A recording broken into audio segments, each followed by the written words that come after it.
Hello friends, मैं अंजलि त्रिपाठी आज आप सभी के साथ एक वेस्टर्न पॉलिटिकल थिंकर मैकियावेली को डिस्कस करने जा रही हूँ। हम वेस्टर्न पॉलिटिकल थॉट में किसी भी थिंकर को डिस्कस करें इससे पहले हमारे लिए ये जान लेना बेहद ज़रूरी होता है कि वो किस टाइम पीरियड से बिलोंग कर रहा है, उसके आसपास के सर्कमस्टांसेस क्या थे।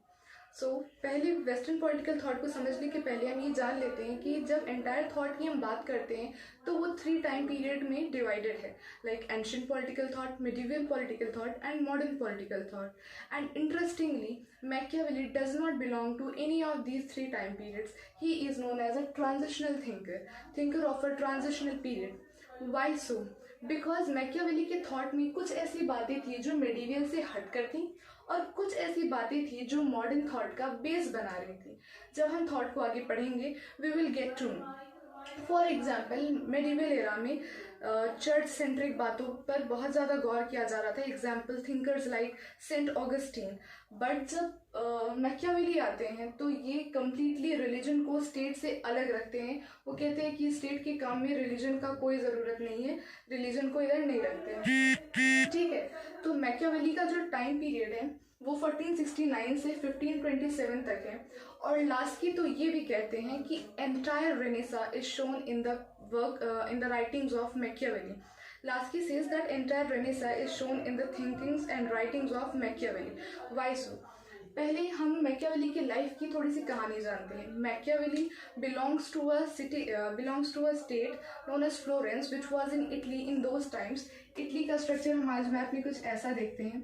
तो यहाँ पे था वो फ्लोरेंस जहाँ से मैकियावेली बिलोंग करते थे, फ्लोरेंस। और यहाँ पे ये था पेपल स्टेट और यहाँ पे था नेपल्स। ठीक है, तो मैकियावेली फ्लोरेंस से बिलोंग करते थे और इटली उस टाइम पे डिसइंटीग्रेटेड था।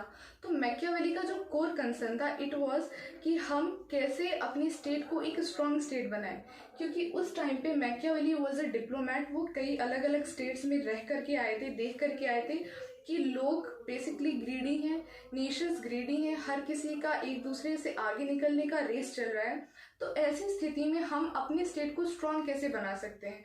तो अपने स्टेट को स्ट्रॉन्ग बनाने के लिए उनका जो बेसिक थॉट प्रोसेस था और उसका जो आउटपुट था वो ये था कि वो एक प्रिंस को, एक मोनार्की स्टैब्लिश करना चाहते थे कि एक मोनार्की स्टैब्लिश हो और जहाँ पे बहुत ही स्ट्रॉन्ग रूलर रूल करे। तो मैकियावेली के टाइम पे क्या होता है, मेडिसी फैमिली आ जाती है। मैकियावेली यहाँ पे डिप्लोमैट होते हैं, काम कर रहे होते हैं। मेडिसी फैमिली जो रूल कर रही होती है उसको ओवरथ्रो करके मेडिसी फैमिली आ जाती है 1527 नियर अबाउट। 1527 नहीं, 1516 के समथिंग। हाँ, तो मेडिसी फैमिली आती है। तो मेडिसी फैमिली मैकियावेली को निकाल देती है, कहती है आप जाओ, आपका कोई काम नहीं है। फिर मैकियावेली को जेल में जब डाल दिया जाता है तो वाइल बीइंग इन जेल, जब वो जेल में रहते हैं तो वो अपनी किताब द प्रिंस लिखते हैं। और द प्रिंस बेसिकली एक इस ट्रेडिशन में लिखी गई है कि वो सलाह दे रही है कि जो नया नया राजा बनता है उसे कैसे होना चाहिए, उसके क्या कैरेक्टरिस्टिक्स होने चाहिए, उसके क्या क्वालिटीज़ होने चाहिए, वो द प्रिंस में दर्शाया गया है। फिर मेडिसी फैमिली का जब ओवरथ्रो हो जाता है, वो भी गिर जाती है, दूसरा स्टेट आता है। तो फिर प्रिंस को मैकियावेली को लास्ट के 2 साल के लिए रखा जाता है और फिर मैकियावेली की डेथ हो जाती है 1527 में। तो this was short story about Machiavelli's life. फिर हम मैकियावेली जब प्रिंस लिखते हैं तो कोई भी राइटर जब अपनी चीज़ लिखता है तो उसका बेसिक कंसर्न होता है कि उसको ट्रुथ इस्टेब्लिश करना है, उसे दिखाना है कि सच्चाई क्या है। ठीक है, तो ट्रुथ मैकियावेली क्या दिखाता है? मैकियावेली की 2 मेथोडोलॉजीज हैं। तो मैकियावेली की मेथोडोलॉजीज क्या हैं? मेथोडोलॉजी ऑफ मैकियावेली, पहला हिस्टोरिकल और दूसरा एम्पेरिकल। एम्पेरिकल का मतलब है कि मैकियावेली उन्हीं चीज़ों पर बात करेंगे जो उन्होंने देखा है, ऑब्जर्व किया है। और दूसरा मैकियावेली हिस्टोरिकल, मतलब वो हिस्ट्री पर इतना एम्फेसिस देते हैं कि जो भी इतिहास में हो चुका है इंसान को उससे सीख लेते हुए आगे बढ़ना चाहिए। राइट, तो ये दोनों उनकी मेथोडोलॉजीज हैं। और इसके बाद वो ह्यूमन नेचर की बात करते हैं मैकियावेली। तो वो कहते हैं कि ह्यूमन नेचर हमारा कैसा होता है। ह्यूमन नेचर वो कहते हैं कि दुनिया में कुछ भी बदल सकता है, कुछ भी बदल सकता है, सिर्फ इंसान नहीं बदल सकता। Everything is changeable in the world but the human nature is constant. ठीक है, वो कहते हैं कि व्यक्ति नेचर से सेल्फिश होता है, ग्रीडी होता है। क्यों? क्योंकि वो सेल्फिश होता है क्योंकि उसे सेल्फ प्रिजर्वेशन चाहिए। सेल्फ प्रिजर्वेशन क्यों चाहिए? ताकि उसे सिक्योरिटी मिल सके। और जब व्यक्ति सिक्योर हो जाता है तब वो पावर अर्जित करने की कोशिश करता है, और जब उसे पावर मिल जाती है तब वो रियल सेंस में फ्री होता है, then he gains the freedom. तो इस सेंस में मैकियावेली बताते हैं कि ह्यूमन नेचर बहुत ही एवरेशियस, फिकल माइंडेड एंड डिसीटफुल ऐसे होता है, और व्यक्ति बाय नेचर एक अपने पैशन से हमेशा डोमिनेट करता है, उसका रीज़न कभी भी डोमिनेट नहीं करता है। एक व्यक्ति हमेशा वही करेगा जो उसको प्लेजर देगा, जिसमें उसको सुख होगा। और मैकियावेली ये भी कहते हैं कि अगर व्यक्ति सेल्फिश है तो इसमें कुछ भी गलत नहीं है, मतलब ये उसका नेचर है, इसमें गलत क्या है? आखिर after all everyone in the world is selfish. वो कहते हैं कि किसी भी चीज़ के सच या झूठ की पराकाष्ठा के बाहर भी एक दुनिया है जो कि है कि एज इट इज़। कोई भी चीज़ जो है वो like this pen is black, मुझे ये पसंद है या नहीं है, it is the second point of view. ये अच्छा है नहीं है, second point of view. But जो फैक्ट है कि ये पेन है और ये ब्लैक है और ये ऐसा ही दिखता है, राइट? सो हमें चीज़ों को ऐसे एक्सेप्ट करना चाहिए जैसे वो है। और फिर जब ह्यूमन नेचर पता चल गया, मैकियावेली बताता है कि ह्यूमन ऐसा ऐसा है, ठीक है, वो अपने एक्सपीरियंसेस से, हिस्टोरिकल चीज़ों के एक्सपीरियंस से बताता है कि इतिहास काल से ही आज इंसान जैसा था, 2000 साल पहले भी आदमी वैसा था और 2000 साल बाद भी आदमी वैसा ही होगा। तो ह्यूमन नेचर को ध्यान में रखते हुए जब प्रिंस आता है तो वो प्रिंस को रूल करने के लिए कुछ सजेशंस देते हैं अपनी किताब द प्रिंस में। और उनके जो सजेशंस हैं वो बेसिकली उस प्रिंस के लिए हैं जो नया नया अभी गद्दी पे आया है, क्योंकि उसके पास अभी जनता का सपोर्ट नहीं है, उसके पास कोई बेस नहीं है, कोई रूट नहीं है अपने रूल का, कोई लेजिटिमेसी वैसे नहीं है, तो उसको कैसे रूल करना चाहिए? क्योंकि जो पुराना किंग है तो उसका तो सब सिस्टम सेट है, लेकिन जो नया प्रिंस आता है उसको कैसे रूल करना चाहिए, मैकियावेली इस चीज़ पे बात करते हैं। तो जब प्रिंस आया, मतलब वो अपनी स्टोरी में बता रहे हैं, मतलब अपनी बुक में, कि प्रिंस के अंदर दो क्वालिटीज़ होनी चाहिए, और दोनों क्वालिटीज़ किसकी होनी चाहिए? First is of lion and other is of fox. Prince के अंदर लायन और फॉक्स दोनों होना चाहिए। He should be as cunning as fox and he should be as courageous as lion. और जब दोनों का मिक्सचर होगा तभी एक प्रिंस बहुत बेहतर तरीके से रूल कर सकता है, और बहुत बेहतर तरीके से रूल कर सकता है। And after this Machiavelli tells कि प्रिंस को कभी भी मोरालिटी के पीछे नहीं भागना चाहिए। Machiavelli talks of dual morality. What the meaning of dual morality? Machiavelli talks of dual morality. Dual morality मतलब जो एक आम आदमी है, कॉमन मैन है, उसका मोरालिटी डिफरेंट होगा। कॉमन मैन का morality is different than the morality of Prince. क्यों? क्योंकि हमारे लिए किसी को हर्ट करना, किसी एक आदमी को मारना, कुछ करना एक गलत बात है, एक बुरी बात है। लेकिन अगर प्रिंस को वही करना पड़े तो क्या उसके लिए बुरी बात है? नहीं। क्यों? क्योंकि मैकियावेली की पूरी थ्योरी का जो कोर कंसर्न है वो क्या है? That is state, preservation of state, national interest. Machiavelli की पूरी थ्योरी का कोर कंसर्न है national interest, preservation of state. तो वो अपनी किंग को कहते कि आप कभी भी आम आदमी की मोरालिटी से नहीं चल सकते हो भाई। आम आदमी के लिए तो 2-4 लोगों को थप्पड़ मार देना भी बुरा होगा, लेकिन प्रिंस अगर 2-4 लोगों को थप्पड़ मारने से डरेगा तो फिर उसका फेयर कैसे होगा लोगों में? वो कैसे लोगों में रूल करेगा? वो कैसे अपनी सुप्रीमेसी स्टैब्लिश करेगा? ठीक है, तो जब भी एक आम आदमी की मोरालिटी होगी, it is very much and totally different from princess morality. And from this point of view आप सोच रहे होंगे दैट मैकियावेली का जो प्रिंस है वो इमोरल है। सो नो, मैकियावेली का प्रिंस इमोरल नहीं है। मैकियावेली का प्रिंस इमोरल नहीं है, मैकियावेली का प्रिंस इमोरल है। Now what is the difference between immoral and immoral? Immoral मतलब कि हमारे पास मोरालिटी की एक डेफिनेशन तो है, दैट कि हमें सच बोलना चाहिए, हमें ईमानदार रहना चाहिए, हमें किसी को हर्ट नहीं करना चाहिए। दिस इज मोरालिटी की डेफिनेशन, ठीक है। और जब हम उस डेफिनेशन को अवॉइड नहीं करते then we become immoral. But what is immoral? Immoral मतलब कि हमारे लिए मोरालिटी की कोई डेफिनेशन ही नहीं है। जैसा सर्कमस्टांस आएगा हमें वैसे एक्ट करना है और हम उस हिसाब से चल रहे हैं। हम किसी का बुरा नहीं कर रहे, हम कैरेक्टर वाइज बुरे नहीं हैं, हम सिर्फ अपने धर्म का पालन करते हुए चल रहे हैं। हमारे लिए मोरालिटी की डेफिनेशन नहीं है। इसीलिए मैकियावेली का जो प्रिंस है, he is amoral, he is not immoral minded. हाँ, फिर मैकियावेली का प्रिंस एमोरल क्यों है? ये भी चीज़ है कि उसको ऐसे क्यों चलना है, क्योंकि मैकियावेली दो चीज़ों का कॉन्सेप्ट देते हैं, that is concept of fortuna and virtu. तो ये फॉर्चुना और वियरटू क्या है?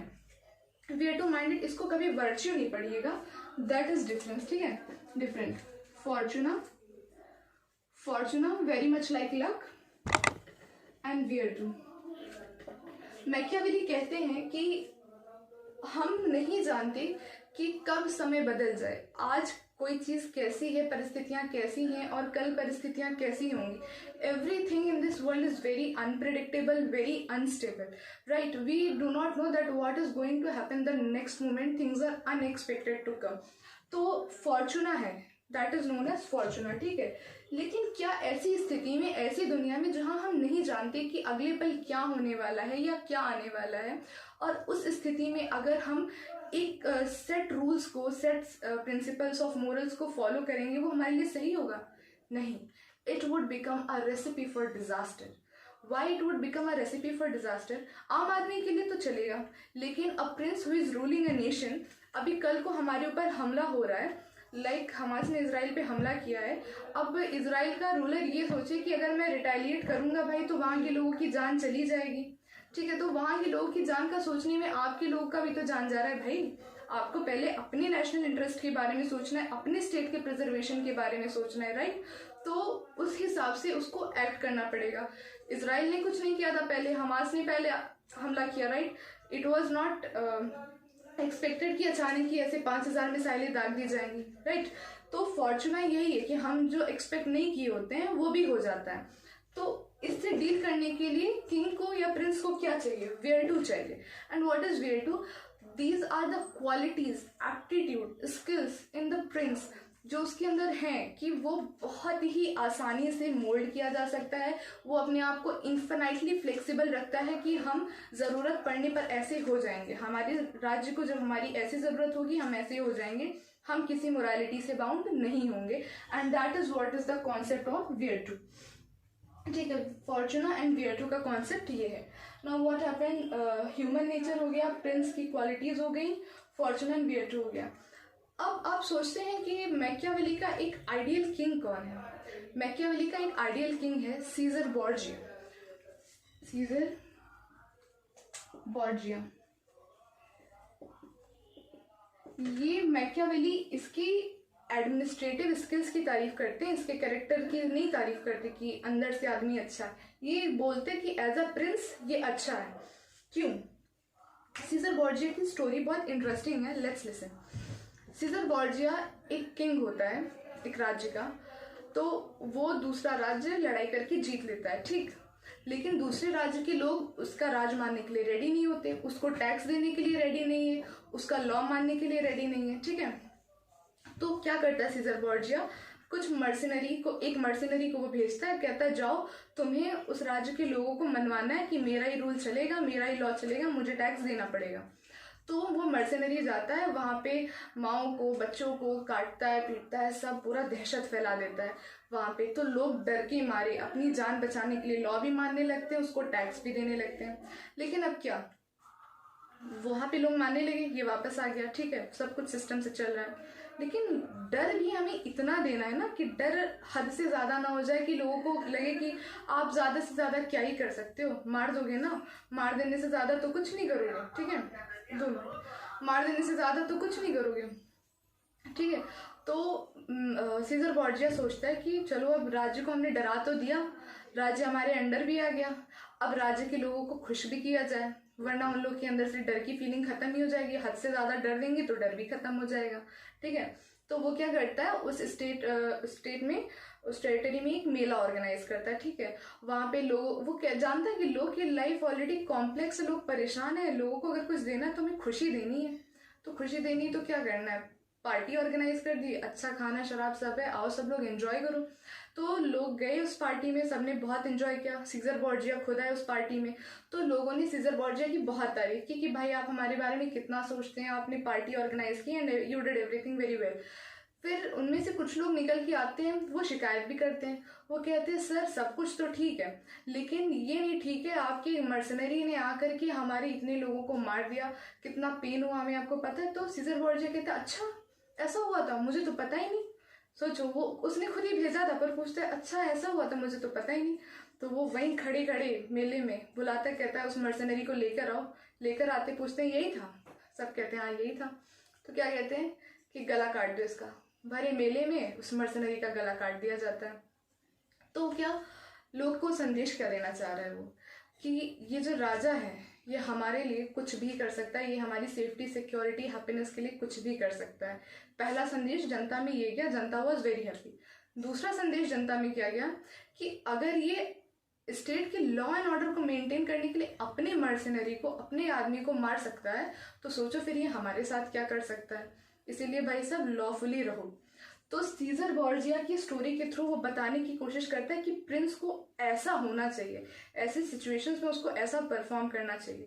वो बताता है कि जो ह्यूमन नेचर है ना, उसमें 4 पैशंस बहुत ज़्यादा डोमिनेटिंग है। वो 4 पैशन क्या है? Love, fear, hate and despise. Love, fear, hate and despise. वो कहता है कि यही 4 पैशन हैं जो लोगों के अंदर रहते हैं। तो वो हमेशा अपने प्रिंस को एडवाइस करता है कि आप लव और फियर के कॉम्बिनेशन को चुनो, ठीक है? ये कॉम्बिनेशन एकदम सही है, ठीक? और ये कॉम्बिनेशन, ये तो पॉसिबल नहीं है कि आप किसी को हेट और डिस्पाइज एक साथ नहीं कर सकते। किंग को तो बिल्कुल नहीं, आप किंग से नफरत कर सकते हो लेकिन उससे घृणा नहीं कर सकते पब्लिकली। आपने उसे पब्लिकली घृणा कर दी, you will also be beheaded, okay? So ये कॉम्बिनेशन पॉसिबल नहीं है। सेकेंड कॉम्बिनेशन वो कहते हैं फियर और हेट का। तो फियर और हेट का कॉम्बिनेशन हमें बनने नहीं देना है, क्योंकि अगर ऐसा कॉम्बिनेशन बन गया तो ये राज्य के लिए बहुत ही घातक होगा, ठीक है? राजा के लिए घातक होगा, पीपल उसको सहेंगे नहीं, ठीक है? तो लव और फियर का combination is the best combination. वो कहता है कि हमें ये बना के चलना चाहिए। लेकिन क्या हो जब हमें लव और फियर में से कुछ एक चूज करने को है? King should always, Prince should always choose for fear. हमेशा भय को ज्यादा बना के रखो देन लव। आपको कोई प्यार करे ना करे, लेकिन आपका डर बने रहना जरूरी है, क्योंकि लोग प्यार तो अपनी मर्जी से करते पर डरते आपकी मर्जी से हैं, ठीक है? और जब आपकी मर्जी से डरेंगे तो आप जैसा चाहेंगे वैसा वो करेंगे, ठीक है? तो king, Prince should always prefer fear above love and the better combination is of love and fear, ठीक है? तो ये कहता है। फिर वो कहता है कि भाई देखो, प्रिंस को और सलाह देता है, कहता है कि देखो ये जो टेरिटरी है, यहाँ पे लोग जो हैं वो इतनी ग्रीडी हैं, इतने एवरेशियस हैं, इतने ज़्यादा है कि मतलब एक पल के लिए लोग अपने पिता की मृत्यु भूल सकते हैं लेकिन अपनी पैतृक संपत्ति नहीं। One can forget the death of his father easily but can not forget about his patrimony, okay? तो आप लोगों की 2 चीज़ों पे कभी हाथ नहीं डालना, एक देयर प्रॉपर्टी और दूसरा देयर वुमेन। लोगों की प्रॉपर्टी और वुमेन पे कभी नज़र नहीं डालना, और अगर आपको ज़रूरत पड़ती है कि आपको नज़र डालनी है तो आप ऐसा खुद नहीं करेंगे, आप ऐसा किसी और से करवाइए, ताकि लोगों की नज़र में कोई और दोषी हो, कभी आपके ऊपर इल्ज़ाम ना आए, आपके चरित्र पे दाग ना लगे, क्योंकि आपका कैरेक्टर जो है वही बेसिकली रूल कर रहा है। कोई आदमी रूल नहीं कर रहा है, कुछ नहीं, आपका जो कैरेक्टर है, आपकी जो पर्सनैलिटी है वही रूल कर रही है। आपको जो करवाना है किसी और से करवाइए, खुद नहीं कीजिए। और अगर कभी ऐसी सिचुएशन अराइज करती है, खिला क्यों रहे हो? अगर कभी ऐसी सिचुएशन अराइज करती है कि वहाँ पे आपको चूज करना पड़े कि ये मेरे से ज़्यादा प्रभावशाली हो रहा है, ज़्यादा माइटी हो रहा है, तो आप जाइए और उसको ख़त्म कर दीजिए। आपके एनिमी को आपको थोड़ा सा कभी भी नहीं बचा के रखना है, या तो पूरा ख़त्म करो, वो हो ही ना, ठीक है? तो ये सजेशंस जो है वो प्रिंस बुक के थ्रू मैकियावेली देते हैं। इसके बाद ये तो एक किताब होगी प्रिंस, इसके बाद मैकियावेली की दूसरी किताब है द डिस्कोर्सेस। तो द डिस्कोर्सेस में मैकियावेली कहते हैं कि जब मोनार्की आ जाएगी, प्रिंस रूल करेगा और बहुत दिन हो जाएंगे, लेकिन करप्शन तो सबके अंदर आता है ना भाई। एक वक्त बाद क्या होगा कि वो जो रूलर है, वो जो प्रिंस है, वो जो रूल कर रहा है वहाँ पे, वो भी करप्ट हो जाएगा। पावर आने से सबका बुद्धि भ्रष्ट हो जाता है, तो उसका भी बुद्धि भ्रष्ट होगा, ठीक है। तो ऐसे टाइम पे ज़्यादा वक्त तक उसको रूल नहीं करने देना है। जब धीरे धीरे लोगों के अंदर अपनी क्वालिटीज़ डेवलप होने लगेंगी, लोग एनलाइटन होने लगेंगे, उन्हें पता चलेगा कि हमारा अच्छा बुरा भला क्या है, ठीक है, तब रिपब्लिक आएगा, ठीक है। तो दो तरह का, हम जब गवर्नमेंट किताब की बात करते हैं मैकियावेली के, ठीक है, one is Prince and other is discourses. Prince में मैकियावेली मोनार्की की बात करते हैं, और जब बहुत टाइम तक मोनार्की रहेगी, लोग एनलाइटन हो जाएंगे, तब फिर क्या होगा, मोनार्की के बाद रिपब्लिक आएगा। और फिर मैकियावेली ये भी कहते हैं that republic is a better form of government than monarchy. क्यों? क्योंकि republic is more stable, it is more stable. Republic ज्यादा स्टेबल है हमारा, प्लस रिपब्लिक में हमारे पास सिविल आर्मी होती है, ठीक है, we have a civil army, ठीक। तो इसलिए republic is preferred than monarchy. इसके बाद मैकियावेली का एक और कॉन्सेप्ट आता है, दैट इज रिलीजन के बारे में भाई मैकियावेली का क्या कहना है रिलीजन के बारे में, कि एक ऐसा पॉइंट है जो मैकियावेली को मेडिवल और मॉडर्न दोनों पीरियड से हट के बनाता है, मतलब मेडिवल से हटाता है और मॉडर्न की नींव रख रहे हैं मैकियावेली यहाँ पे अपने इस थॉट के थ्रू। वो कहते हैं कि रूल करने में भाई रिलीजन का काम क्या है। अभी तक के जो थिंकर्स थे वो कह रहे थे कि रूल करने के लिए राजा को एथिकल होना बहुत जरूरी है। वो स्टेट क्राफ्ट और एथिक्स को जोड़ के चल रहे थे, उन्होंने कभी एथिक्स को पॉलिटिक्स से सेपरेट माना ही नहीं। लेकिन मैकियावेली वाज द फर्स्ट जो कहते हैं कि रूल करने में हमको एथिक्स का जरूरत नहीं है, रूल करने के लिए हमें रिलीजन का जरूरत नहीं है, स्टेट काफी है। क्योंकि इनके आने के पहले वहां पे एक सिद्धांत चल रहा था वेस्टर्न कंट्रीज में, that was theory of two swords. तो थ्योरी ऑफ टू स्वॉर्ड्स क्या कहता है कि दो तलवारों का सिद्धांत है। दो तलवार मतलब दो सत्ता, एक सत्ता चर्च की होगी और दूसरी सत्ता स्टेट की होगी, और इसी वजह से वहां पे ऑफिस क्लैशेस हुआ करते थे और स्टेबिलिटी अच्छे से प्रिवेल नहीं कर पाती थी। और मैकियावेली ने कहा कि स्टेट क्राफ्ट में चर्च का कोई रोल नहीं होना चाहिए, स्टेट क्राफ्ट में रिलीजन का कोई रोल नहीं होना चाहिए, state is alone sufficient to rule, ठीक है। और इसी वजह से जो चर्च था, church was completely against Machiavelli, church एकदम मैकियावेली के अगेंस्ट था। इनफैक्ट इनकी किताब को वो लोगों ने, श्योर नहीं हूँ मैं जलाया था कि नहीं, हाँ ठीक है, चर्च मैकियावेली के काफी अगेंस्ट था, ठीक है। और फिर क्या हुआ, रिलीजन हो गया, सारा पॉइंट काफी अच्छे से हमने कवर कर लिया। मुझे नहीं लगता कोई पॉइंट मैकियावेली में हम लोगों ने छोड़ा है। This is a comprehensive theory, और मैकियावेली ने यहाँ से मॉडर्निटी की नींव रखी, क्योंकि रिलीजन यहाँ पे वो कहीं ना कहीं सेक्युलरिज्म का कॉन्सेप्ट दे रहे हैं।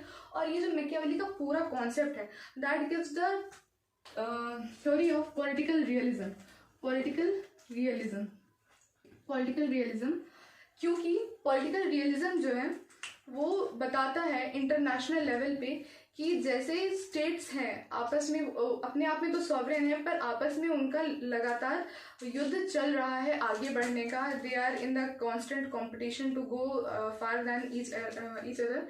और उसी तरह से मैकियावेली का जो प्रिंस है वो अपने स्टेट में इंटरनली वो स्ट्रगल कर रहा है कि मैं अपनी सत्ता बनाए रखूं। तो मैकियावेली का प्रिंस जो इंटरनल स्ट्रगल कर रहा है आज के टाइम पे, वही जो सॉवरेन नेशन स्टेट्स हैं वो ऊपरी इंटरनेशनल लेवल पे स्ट्रगल कर रहे हैं अपनी सुप्रीमेसी बनाए रखने के लिए, अपनी एग्जिस्टेंस बनाए रखने के लिए। तो Machiavelli gives the concept of the political realism as well. Okay, so this was all about Machiavelli, and after this there comes a very nice thinker, that is Hobbes। और मैकियावेली ने भले ही religion की, political realism की, sovereignty की, state supremacy की, individual centric values की नींव रखी, but yet Machiavelli is called a transitional thinker, he is called child of Renaissance. Laski ने इनके बारे में जो कमेंट किया, आई टोल्ड यू, तो ये सारी चीजें भले मैकियावेली में थी, लेकिन yet he is not called the first modern thinker. Hobbes is called the first modern thinker. तो हॉब्स को फर्स्ट मॉडर्न थिंकर क्यों कहते हैं? क्योंकि ये जो इन्होंने विचार दिए यहाँ पे, इन विचारों, इन्होंने सिर्फ कॉन्सेप्ट दिया, लेकिन इन पर जो एलैबोरेटिव थ्योरी होती है वो थ्योरी आगे जाके हॉब्स ने दी, ठीक है। इसलिए Hobbes is known as first modern thinker, ठीक। फिर मैकियावेली का जब क्रिटिसिज्म होता है तो क्रिटिसिज्म एक बेसिक है कि आप बहुत ही नैरो व्यू लेकर चल रहे ह्यूमन नेचर का। ह्यूमन हमेशा सेल्फिश नहीं होता है, जब ज़रूरत पड़ता है ह्यूमन दूसरों का हेल्प भी करता है। बहुत बार मान लीजिए किसी भी रीज़न से ह्यूमन दूसरे का हेल्प करता है। आपने बहुत ही सिलेक्टिव इंटरप्रिटेशन किया हिस्ट्री का। हर जगह वॉर नहीं होता है, हर जगह लोग एक दूसरे के पीछे नहीं पड़े होते हैं। हमारे पास इतिहास में ऐसे भी साक्ष्य हैं कि लोग एक दूसरे को लेकर आगे बढ़े, लोग एक दूसरे की हेल्प किए। ठीक है, तो मैकियावेली का बेसिकली क्रिटिसिज्म इसी पे होता है कि आपने बहुत ही सिलेक्टिव इंटरप्रिटेशन किया हिस्ट्री का, क्योंकि आपको अपना सिद्धांत प्रूव करना था, इनको अपना ट्रुथ प्रूव करना था। But this is what all Machiavelli talked about. Thank you so much.